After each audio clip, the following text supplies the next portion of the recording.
Welcome to this video. This video is a resume starting with the associations between haplogroup R1, SARS and MERS, association that was warning us about pandemics to come and still warns us of pandemics to come. So we start with the haplogroup R1A and R1B. Their root is R1, and R1 causes a turnover event, a population turnover event. So R1 turns over all the populations in this part of the world, other parts of the world.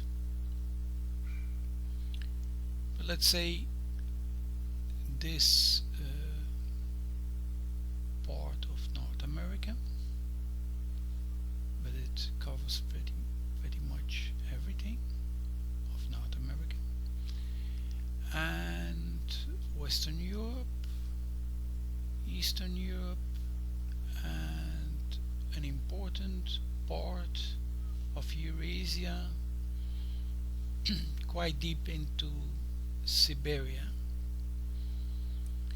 and it populates at least part of the ancient cultures. Like this is the Indus, where before or during was the Indus Valley culture. So haplogroup R1, that 4,000 years after it appears, will dominate the world. For now I call this the world. It's at least the developed world, and of this part of the world, these modern humans will immigrate to North America, to South America, to Africa, in less extent I suppose to East Asia, but quite a bit to Australia.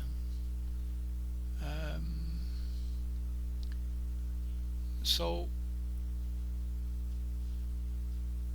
it pops up out of nothing 8,000 years ago, and 4,000 years later or less it dominates the world, like here.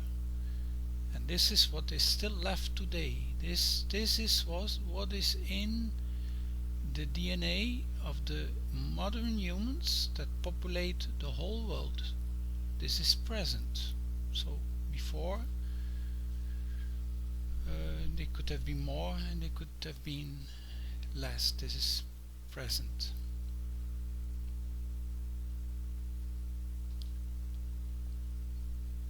So this R causes a population turnover event. We know this from the source of what I tell you, comes from ancient DNA, from research done by David Reich, who is a pupil or follows up Pablo Svante, who won the Nobel Prize recently. David Reich at that time was part of the Max Planck Institute.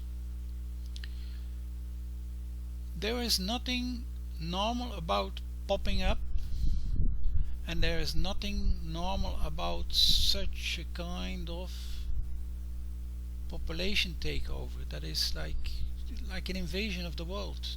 That is not like an invasion of a Russian army in some parts of Ukraine. You hardly see it here on the map. That is an invasion, and a successful invasion, of all the world. Eurasia, Africa,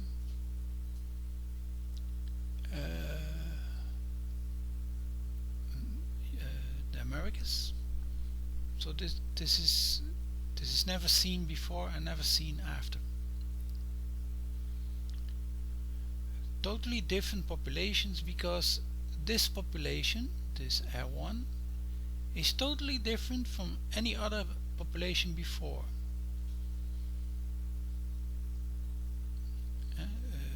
First of all, it's strange that it is a totally different population. Next, it's strange it pops up out of nothing.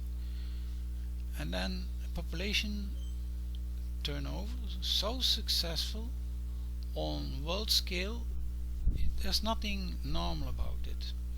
Anyhow, the root of this R1b and R1a is R1, R1, R1b, R1a, R1b. There's a history here. This was first R1a, and then R1b even invaded R1a.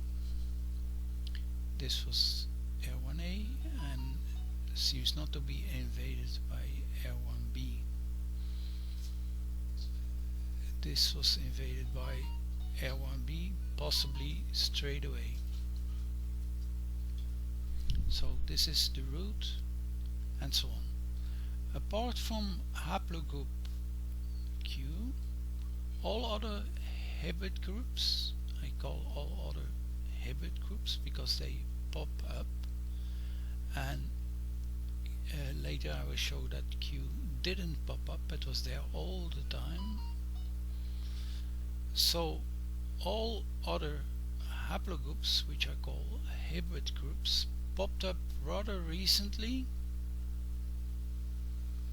also coming mainly from North America, except haplogroup O. This is haplogroup O. So if you would lay over those two maps, then you would see how the world was taken over by R and O in the east or southeast.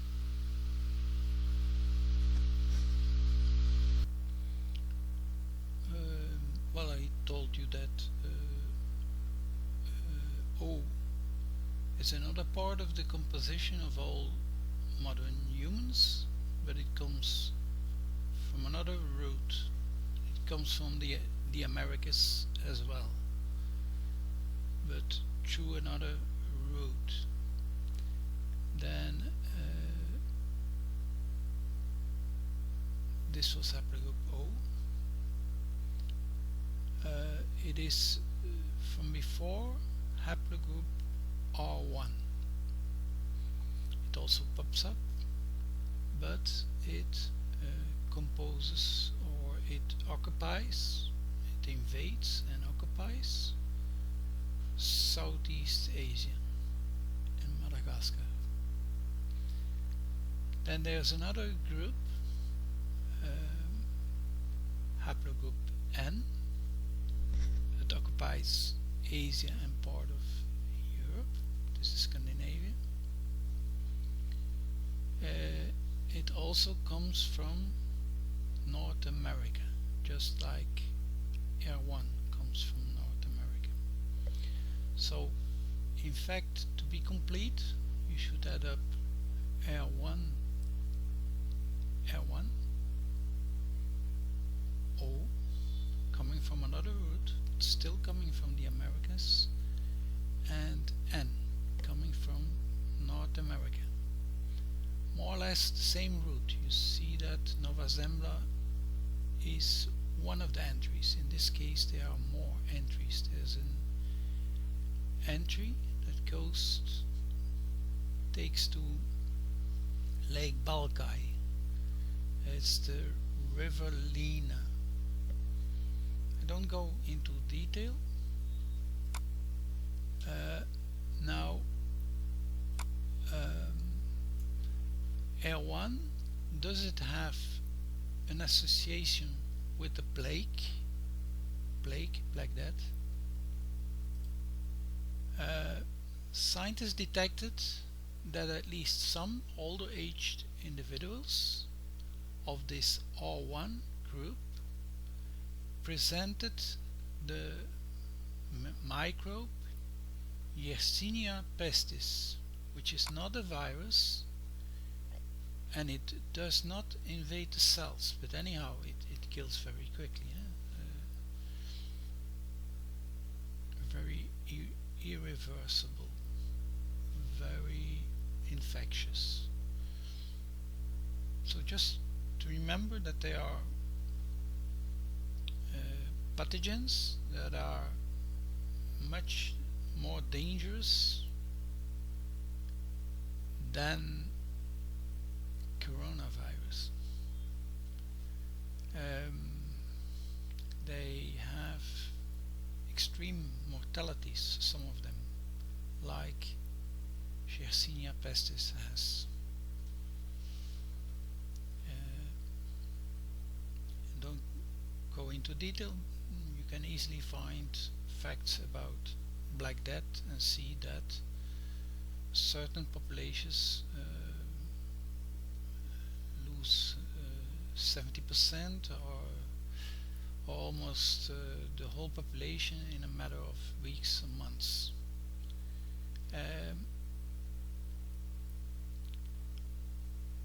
So is this find, or is this association an early sign 4,000 years ago of vulnerability of this R1 group for plague, or is it endemic in R1 4,000 years ago? I guess it's not, so I think it's an early sign of vulnerability of R1 for the plague. Not only for the plague, we will see that soon. It's probably the most successful group, here it is, but it's a group that is figuratively plagued and also literally plagued. So between 2002 2003 SARS appears and it's a coronavirus. So we were talking about the past,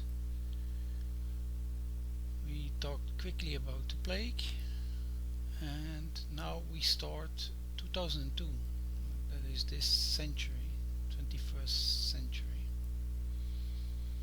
just roughly or less than 20 years before COVID will appear. So in a period of just 8 months, I'm not sure if I can find here, just in a period, this seems to be SARS, just in a period of 8 months, this looks like 1 year, in fact it's 8 months, it can cause cases in Canada, United States, Colombia, Western Europe, Sweden, well, you can see it for yourself, South Africa, Australia. These are a good part of the countries that we are studying because they are markers for COVID. So in only 8 months SARS could cause cases in a good part of the countries associated with COVID, with higher deaths per millions. So this was SARS.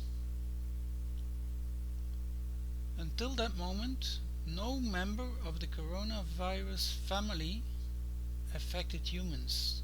Until that moment, coronavirus only affected animals. And even in the case of infected animals, it does not seem to cause them much trouble.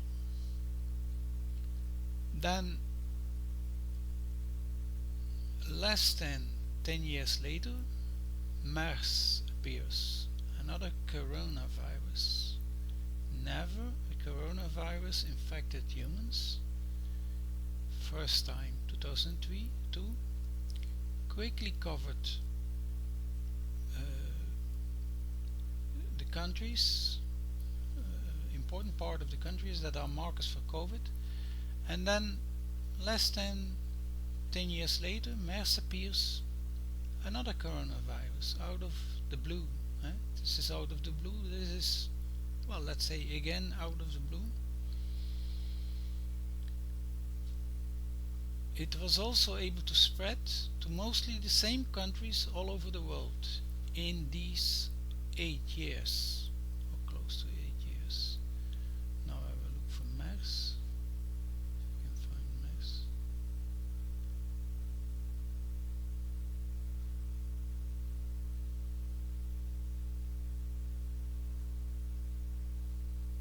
You can see it here. Well, it will come in a minute. So I suppose I have it here. Well, I don't see it right now.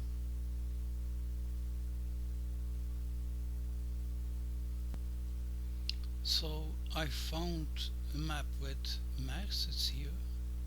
I first show SARS, and I lift it and go to MERS, and you see it's pretty much the same countries, except that SARS started in China from a bat and logically affected more this South Asian and East Asian region. And then MERS comes from a camel, a domesticated animal, and not a wild animal like the bats.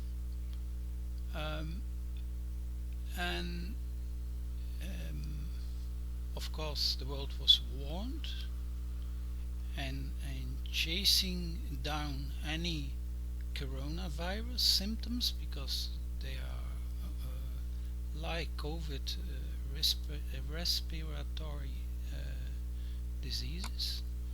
So of course from this moment they started to chase them, because they knew they were there once and they could appear again, and they appeared again. Even chasing down, being warned from a camel with accent of the region where camels are used as domesticated animals. It spread pretty much to the same countries, the countries that are also associated with COVID-19. Okay, so at least I could show the map of MERS. Okay, Canada is not in. With SARS it was in. I suppose Spain was in with SARS, yes. Sweden was in with SARS. It's not in with MERS. So there are differences, and the focus is more here on East Asia and Southeast Asia. Australia is not in the case of MERS. MERS was much longer, and what is strange and worrying is that it was present until 2020. It was present when COVID-19 already started. So this is the MERS-SARS association.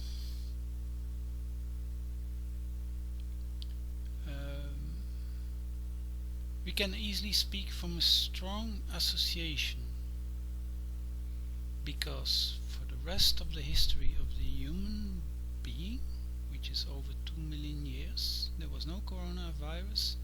Now I have two in a row, pretty much in the same location. complications that later also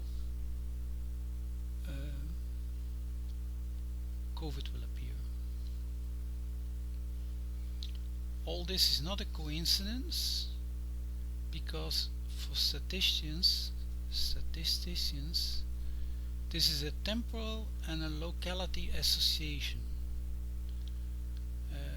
It was not worked out by me, but it's obvious. It's a very strong association. It's a double association,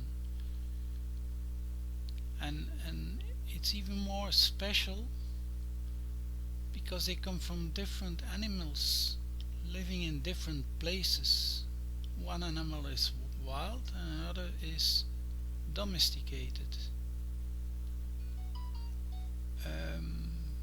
So I will end this video. In the next video we will question if the herd, especially the R1 herd, but also the O herd, the one that took over the world in pretty much the same period and in a complete way, complete takeover, turnover. So is this herd on the outlook for coronavirus? And if it were, why would it do that? Why would it be on the outlook for coronavirus? Coronavirus being a respiratory virus, it spreads easily between humans in close contact, not ventilated spaces.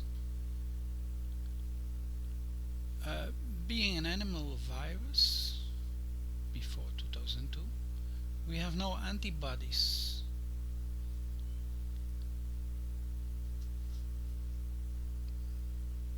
A virus being of different animals, being on the outlook for a certain herd, has a probability of about 0. So it's much more understandable that a herd is on the lookout for a coronavirus than that a virus should be on the outlook, that a virus from different animals should be on the outlook for a certain herd in certain countries. The probability for this is 0. So we talk more about this in the next video, and what is so special about R1 and O, the one that could be on the outlook for the coronavirus, which is the modern humans of the developed world, but pretty much of the whole world. We will also speak about a plague 2002 association. 2002 is when SARS appears out of the blue, out of the animal world. Not sure. Well, that's for the next video. But anyhow, I will show you in the next video